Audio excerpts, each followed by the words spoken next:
Nosaltres ens dediquem a la cuina dels sentits. Seria terrible que amb tot el treball que hi ha al darrere, que hi ha un gruix d'un equip humà nombrós i un producte de qualitat i unes idees perquè puguin emocionar el client, seria terrible que el client ens digués que només era menjar.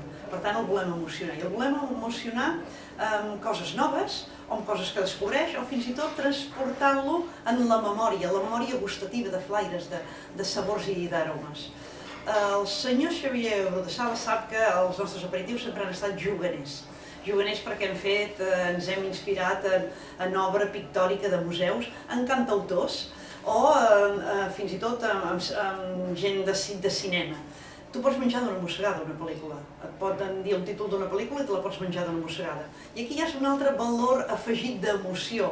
Evidentment que aquesta mossegada ha de tenir aquestes percepcions de la manera que la presentes. Per això en Xavier ens va dir, estem preparant l'any Espriu, què podríeu fer per Espriu?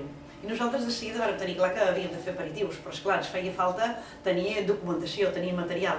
I és quan ens van donar un gruix ja triades de poesies que parlaven del menjar. Aquest és el nostre homenatge a Espriu, que fixa't, jo penso que és interessant perquè el vàrem estrenar a Sant Bol, el mes de gener, el mes de febrer ho vàrem oferir a Tòquio, explicant, evidentment, a la ciutat de Tòquio qui és Espriu, com estimava aquest país, com les seves lletres ens han inspirat, i ara el mes de març, a moments, a Barcelona.